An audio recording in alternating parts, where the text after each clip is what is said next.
When I first heard there was going to be a Judy Garland biopic, I immediately became apprehensive. The thing is, I love Judy Garland, like framed picture on my wall, amount of respect for this woman. I was concerned that a biopic wouldn't do her justice or would make a melodramatic spectacle out of a very difficult life just so people could win some Oscars. I avoided most of the reviews and the interviews because really I knew I'd just have to see it for myself. And now having seen it, I of course have 8 million thoughts about it. And where better to put those thoughts than YouTube? I have to be honest, I didn't love the movie, but it's not really my style to get on the internet and just criticize or complain, so rather than doing a straight up review of the things that didn't work for me, I thought I would use this as more of a learning opportunity to supplement the film's storytelling and to give you an idea where you should start if you're interested in learning more about Judy after watching this movie. I'm by no means the authority on how you should experience this film or this figure, but I do think there's so much information out there that could make watching this movie a richer experience. So think of this as your Judy Companion piece, part review, part history, part script doctor, and fully me outing myself as a Judy stan. My hope is that this video will clarify why Judy is a prominent figure in entertainment history and inspire you to check out some of her movies if you haven't already.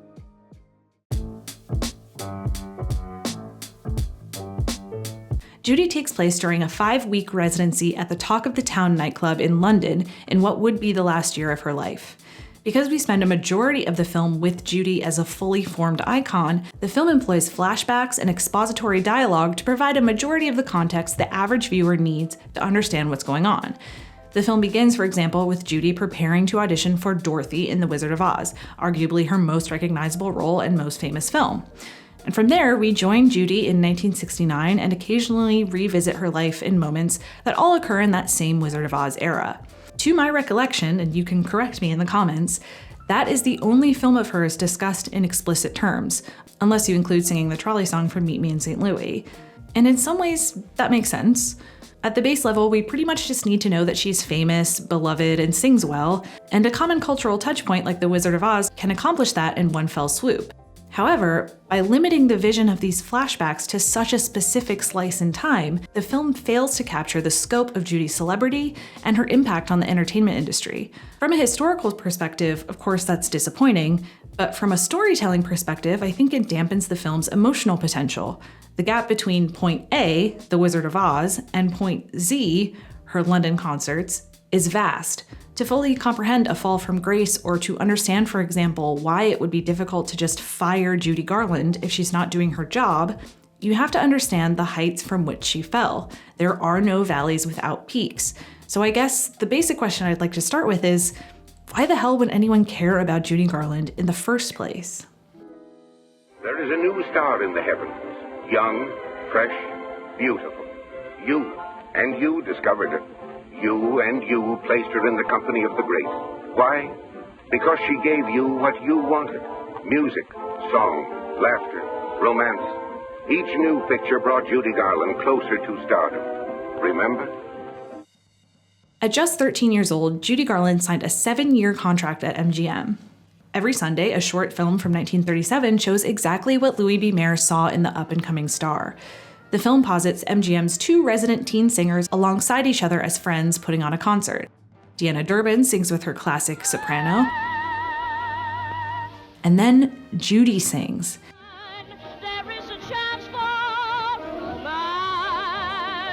And suddenly there's this big sound coming out of this barely 5-foot-tall body that just makes people move. Her voice has character and attitude and is powerful enough to accompany the brass behind her.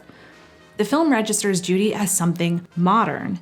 This is a Hollywood of brand new, jazzy musicals, an America turning increasingly towards swing and the big band music of Glenn Miller and Artie Shaw.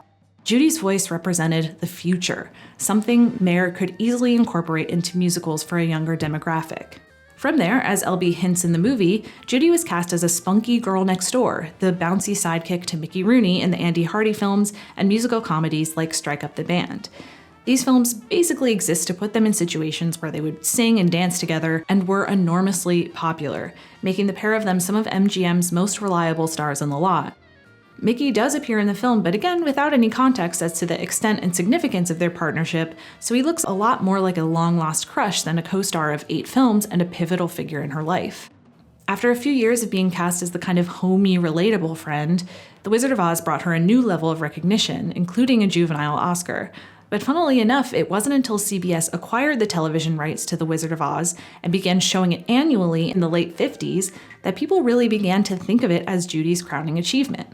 Judy really became a major star in the 1940s thanks to a series of musicals including Ziegfeld Girl, Babes on Broadway, and Meet Me in St. Louis. She was nearly unparalleled in terms of box office popularity, with films frequently listed in the top 5 moneymakers of the year. And remember, this is a time when studios made double the number of films they make today. She was also one of only 4 women to rank as a top 10 box office draw more than once in the decade.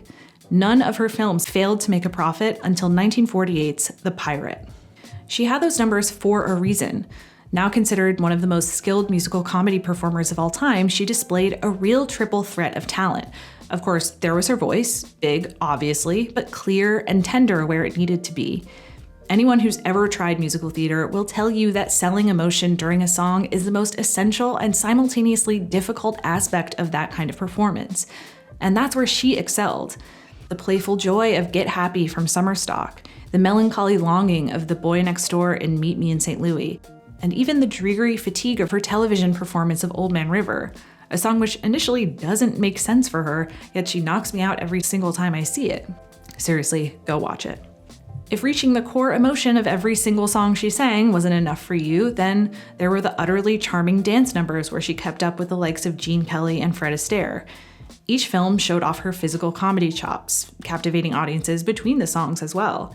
In Presenting Lily Mars, for example, she plays an aspiring actress who delivers a bad performance in a way only a great performer would know how. Look not so pale, Macbeth. Come, man, put on your nightgown and come to bed. In Girl Crazy, she hits a tone a lot of people can sympathize with. Did anyone ever tell you that when a girl like you starts talking about a fella like me, it means only one thing, that you're falling madly in love with him? Did anyone ever tell you that a fella in my... And in The Harvey Girls, she's unable to wield a gun in a somehow hilarious way. Of course, she was not a one-trick pony. Both of her Oscar nominations were given for dramatic roles, for 1954's A Star is Born and 1961's Judgment at Nuremberg, both of which contained some stunning monologues.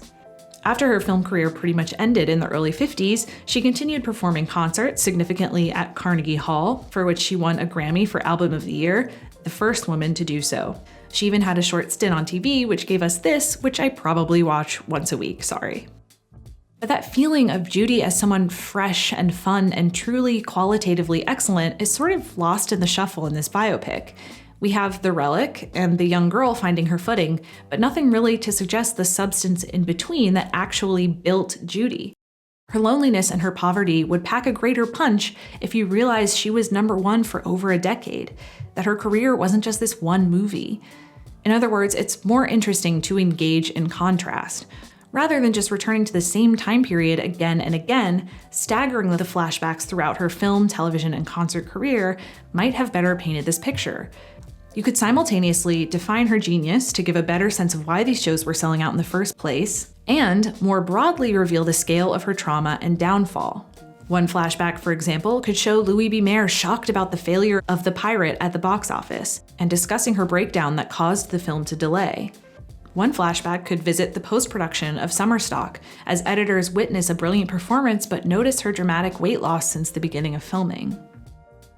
By choosing to make the leap from teen Judy to bottom-of-a-bottle Judy, the film relies a lot on expository dialogue to do the heavy lifting. We hear, "I worked 18 hours yesterday," but we never really see what that looks like, beyond one montage during which the young Judy never really appears truly exasperated or anything but made up and fresh-faced. Instead, we see the quiet moments of rebellion like biting a hamburger that really don't do much to expose the continual and systemic exploitation of her body and her talent. Every actor during that era had to go through some kind of metamorphosis to become a star. It could be a name change, a new hair color, really anything. For Judy, the transformation was especially intense, and the team at MGM was especially blunt about it. During this time, Judy's peers at MGM included Hedy Lamarr, Lana Turner, Greta Garbo, and Joan Crawford, so the standard of beauty was impossibly high. Now, Judy is attractive, but she's not that kind of beautiful. No one really is. But she wasn't blind to the fact that she was compared to them anyway, that Lana Turner ended up dating more than one of her crushes, including Mickey Rooney, and that if she were to stay on top among these women, she had to play ball and she had to make money. So she went through a lot of abuse to meet this impossible standard. I talk about this a bit in my 1955 video, but LB called Judy his little hunchback. Her weight was always considered a problem. She was placed on a stringent diet of chicken soup, black coffee, cigarettes, and cottage cheese. She was given Benzedrine and Dexedrine, basically uppers that were like little hits of meth to keep her weight down and keep her active for 18 to 20-hour workdays, 7 days a week, and downers to knock her out. Her teeth were capped to appear straighter, her nose was reshaped, they even tried to make her right-handed, which never really stuck. Unsurprisingly, severe depression and alcoholism followed, marked with several suicide attempts and accidental overdoses. More unsurprisingly, these years of trauma, which essentially started at a systemic level at age 15 and lasted until her death, made it really hard to work, both for her and literally everyone around her. MGM had to recast her in films multiple times. A Star is Born was such a nightmare to make that it virtually ended her film career. At home, her children had the unlucky task of hiding her pills or finding empty bottles lurking throughout the house. This huge absence of time in this film ignores what I consider to be the ultimate tragedy of her life, which is a cycle of missed chances, of audiences and artistic collaborators wanting her to deliver and watching her genuinely try, but being continually thwarted by addiction, mental illness, and men who had more regard for her fame than they did for her well-being. This kind of thing is really difficult to capture in a film because, as I said in my intro, it can be very exploitative, like making a spectacle out of suffering. At the same time, the film doesn't really portray the reality of a woman 6 months from death. Her behavior is inconsiderate and raucous, but not necessarily out of the ordinary for any movie about a star who's going through some stuff. Substances are present, but relatively controlled. Lighthearted music plays while the venue's staff scrambles to get her on stage. By contrast, the reviews of Judy's London show, while complimentary to a degree, also described her as haggard and a broken remnant. Behind-the-scenes stories reveal a woman who, so rattled by addiction, could barely function on her own. Images of Judy from that time are scary, and the apartment where she died was not befitting the queen that she was. This film misses an opportunity to give us a complex picture of what happens when money, addiction, and talent collide, and instead chooses to end on a redeeming, glossy note when she beams as the audience joins her in a rendition of Over the Rainbow. If you show up tomorrow, if you try again, everything will be okay. Of course, I sympathize with the hopeful tone this ending strikes. As a fan of Judy, I like framing her story in a positive light, but I couldn't help but find it disingenuous, especially given that the epilogue conveniently leaves out the cause of her death, a barbiturate overdose, as if intentionally sanitizing reality. Every biopic makes concessions or fictionalizes events in order to make the spirit of the film true. So, for example, while it's not true that Louis B. Mayer haunted the set just to tell Judy that she's fat and ugly, that is the essence of the truth, or a quick and easy way to convey the real problems she had at the studio. And that's all fine and understandable, but sometimes it can leave some room for nuance. For example, LB was also more invested in Judy's health than many other people in her life, and even funded many of her stays in rehab. Sid Luft, Judy's third husband, who makes an appearance in the movie, deserves some recalibrating here. Luft was largely credited with reviving Judy's career after she and MGM parted ways in 1950, and even produced the remake of A Star is Born that served as her comeback vehicle in 1953. Of course, all of this came at a severe cost. Despite her suicide attempts, Sid pushed her back to work. He had a reputation for being a heavy drinker, a gambler, and a brawler, and Judy later claimed during their divorce that he beat her. In other words, he wasn't exactly the responsible parenting alternative the film made him out to be. On the flip side, the fictional gay couple Judy befriends one night was a welcome and touching addition to the film. Judy's legacy was sustained and has survived, in part because of the loyalty of the LGBTQ community. She has been called everything from the quintessential gay icon to the Elvis of homosexuals. By touching on the very real challenges the gay community faced in 20th century England, the film reminds us of the meaning and joy Judy brought to that fight. It wasn't just a camp element of her musical comedies, but the identification of being otherized or counted out, of continually having to rebound from struggle after struggle. So although they didn't exist IRL, they symbolize a vital component of Judy's place in pop culture. And now for the part you've all been waiting for. Given what my channel is, I know like half of you are here expecting me to tell you if Renee Zellweger is going to win an Oscar or not. Honestly, I don't know. First, because this isn't a prediction channel at all, and also because like 0 other movies are out at the time that I'm releasing this video. I couldn't tell you. What I can tell you is that Renee Zellweger did her homework. Her posture, her little shrugs, the way she holds the microphone, her sort of skittish walk, writing with her left hand. There were wonderful elements in this performance that were done with absolute care and commendable attention to detail. I don't think the script did her many favors. As at once too tragic and not tragic enough, she sort of has to idle in this middle territory until the film reaches its emotional climax. The scene in the phone booth will be her award season clip and I think is the most honest insight into Judy in the film.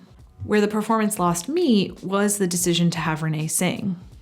The film sort of makes you wait for Judy to sing. She nearly misses her first performance in London, but is pulled on stage at the last minute. You're meant to believe she will rally and give this brilliant performance that will wow the audience and remind them why they love her and why all this hullabaloo about getting her on stage was worth it. But then she opens her mouth and it's Renee. Which truly, no offense, but it's not the same thing. As I mentioned earlier in the video, Judy Garland's voice was distinctive and big and so married to who she was as a performer. By 1968, her voice had sustained a fair amount of damage from smoking, drinking, and the average wear and tear any singer would experience. Sometimes it would squeak or give out. It suggested her once great strength, but was textured with pain. Not just the literal pain of pushing out a note that doesn't want to happen, but also more figuratively, of living a life that left more than a few scars along the way. Renee's renditions of her songs don't match Judy's power or emotive depth, but I think more importantly, they don't match the state of the character.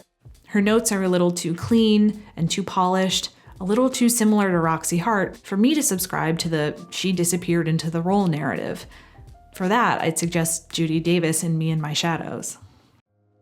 Okay, so I just presented a ton of granular information, some of which serves more as a fun fact purpose than is necessary for a good biopic, but I do believe that digging a little deeper into Judy's life could have told a more potent story. I wish it had shown more of what made Judy special. I wish it didn't shy away from the grim reality of her condition, and that supporting characters were given more nuance.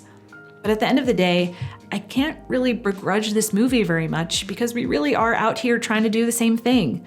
Keep Hollywood history alive and popping and the popular consciousness, and in this case, the genius of Judy Garland. If the film makes just one person seek out one of her movies or see her in a new way, I think that's a victory. If you'd like to see more yourself, here is a list of some Judy Garland movies to show off the range of talents I discussed earlier. Many of them are frequently shown on TCM if you have cable, or are available to rent for under $5 on YouTube or elsewhere. These movies show the real thing, maybe the best way to engage with who Judy Garland was. Ultimately, I think that's the best way to honor someone's legacy.